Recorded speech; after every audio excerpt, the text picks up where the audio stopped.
Bayangkan sebuah negeri yang pernah dipuji sebagai contoh demokrasi di Asia Tenggara, kini dilanda gelombang protes mahasiswa, krisis ekonomi, dan tuduhan kemunduran demokrasi. Inilah kisah nyata Indonesia di tahun 2025, saat rakyat bersuara dan pemerintah diuji.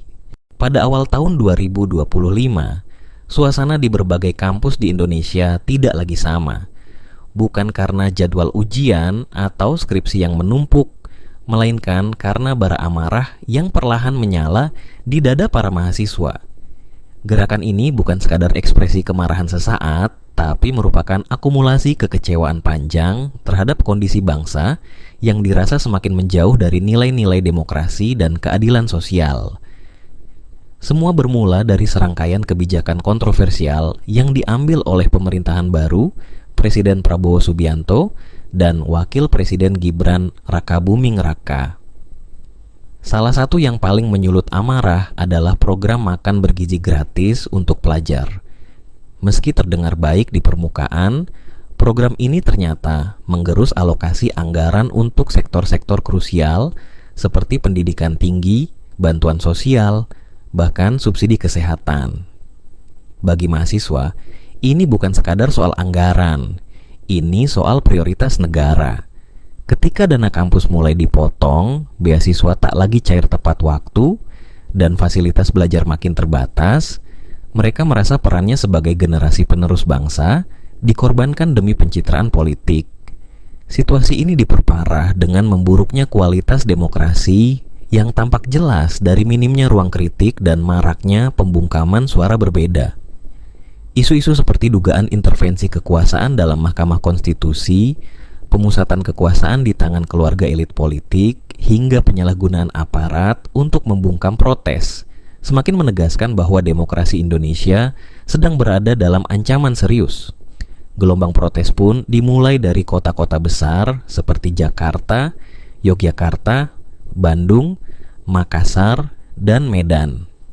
Mahasiswa tak hanya membawa poster-poster bertuliskan kritik pedas, tetapi juga menyuarakan tuntutan konkret. Transparansi dalam anggaran, pembatalan proyek kontroversial IKN, peninjauan ulang kebijakan populis yang merugikan rakyat, serta penegakan prinsip check and balances di pemerintahan. Mereka mengenakan alma mater dengan kepala tegak, bukan untuk gagah-gagahan, tapi sebagai simbol perjuangan. Mereka sadar, sejarah Indonesia mencatat bahwa mahasiswa selalu menjadi pelopor perubahan.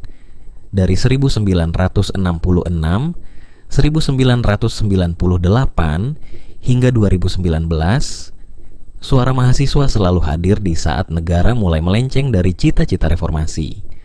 Media sosial menjadi alat tempur utama. Tagar Indonesia Gelap, Crescende Reformasi di Korupsi Jilid 2, dan Mahasiswa Melawan menjadi trending di Twitter dan TikTok. Video demonstrasi, orasi lantang, dan tindakan represif aparat tersebar luas, membangkitkan simpati dari masyarakat luas.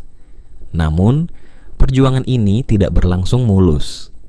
Aparat keamanan mulai menurunkan pasukan dalam jumlah besar untuk mengamankan aksi. Bentrokan tak terhindarkan. Banyak mahasiswa yang ditangkap, dipukul, bahkan dianiaya. Gas air mata dan water cannon kembali mewarnai jalanan ibu kota seperti fragmen kelam yang terulang dari masa lalu. Amnesty International dan Kontras mencatat ratusan pelanggaran HAM dalam waktu singkat. Jumlah korban luka dan penangkapan melonjak, dan pemerintah tak menunjukkan sikap menenangkan. Bahkan beberapa menteri menyebut aksi ini sebagai bentuk kegenitan politik atau ulah yang ditunggangi oleh pihak asing, pernyataan yang justru makin menyulut emosi rakyat. Di tengah semua kekacauan itu, muncul tokoh-tokoh mahasiswa yang mulai dikenal publik. Nama-nama baru ini mengisi kekosongan kepemimpinan moral yang selama ini dirindukan. Mereka tampil di media, berdialog dengan aktivis senior, dan memperkuat solidaritas antar kampus. Tak hanya itu, aliansi dengan buruh, nelayan, guru honorer, dan warga desa pun mulai terbentuk. Sebuah gerakan rakyat lintas sektor mulai lahir, sebuah mimpi yang lama dinanti sejak reformasi 1998. Gerakan ini bukan anti pemerintah, tapi pro rakyat. Mahasiswa tak menuntut jatuhnya presiden, tetapi menuntut agar presiden kembali berpihak pada rakyat. Mereka ingin demokrasi dikembalikan ke relnya, bukan dimanipulasi demi kepentingan segelintir orang. Narasi perjuangan ini semakin menggema ketika para seniman, musisi, bahkan influencer mulai angkat suara. Lagu-lagu protes kembali bermunculan. Poster mural dengan kutipan perlawanan memenuhi dinding kota. Indonesia seolah hidup kembali dalam semangat perlawanan damai yang sangat kuat. Namun, di balik semua itu, ada kekhawatiran besar. Akankah perjuangan mahasiswa ini berhasil seperti masa lalu? Ataukah akan tenggelam seperti gerakan 2019 yang hanya membekas sebentar? Satu hal yang pasti, mahasiswa tidak akan berhenti. Mereka bukan sekadar generasi rebahan seperti yang sering dicemooh. Mereka membaca, mereka menyusun strategi, dan mereka belajar dari sejarah. Mereka tahu bahwa perubahan tidak datang dari diam, melainkan dari keberanian melawan ketidakadilan, sekecil apapun perannya. Dan kini, sejarah sedang menanti. Apakah generasi 2025 akan menjadi babak baru dalam perjuangan demokrasi Indonesia? Pemerintah merespons aksi ini dengan tindakan represif. Amnesty International melaporkan bahwa setidaknya 344 orang ditangkap selama protes, 152 mengalami luka fisik, dan 17 terkena gas air mata. Selain itu, terdapat 123 kasus kekerasan fisik dan 288 ancaman digital terhadap jurnalis dan aktivis. Pemerintah juga dituduh menggunakan spyware untuk memata-matai para pembangkang serta melakukan pembunuhan di luar hukum di Papua.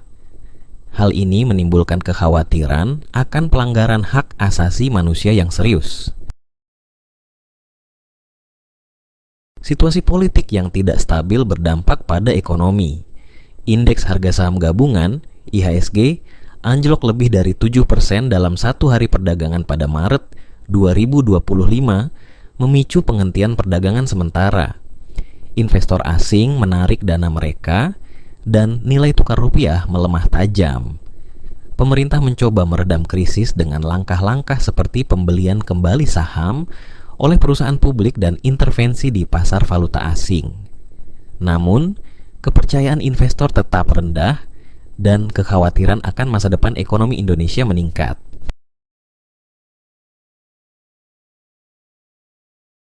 Ketegangan politik semakin memuncak dengan adanya surat dari ratusan purnawirawan militer yang menuntut penghapusan pengaruh Presiden Joko Widodo dalam pemerintahan Prabowo.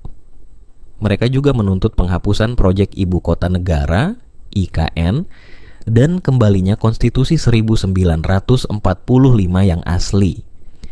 Situasi ini menimbulkan kekhawatiran akan kembalinya militerisme dan otoritarianisme di Indonesia. Rakyat menuntut agar pemerintah menghormati prinsip-prinsip demokrasi dan hak asasi manusia. Indonesia berada di persimpangan jalan. Di satu sisi, rakyat menuntut perubahan dan penghormatan terhadap demokrasi. Di sisi lain, pemerintah menghadapi tekanan untuk menjaga stabilitas dan keamanan. Pertanyaannya, kemana arah Indonesia selanjutnya? Apakah akan kembali ke masa lalu yang otoriter, atau melangkah maju sebagai negara demokratis yang kuat?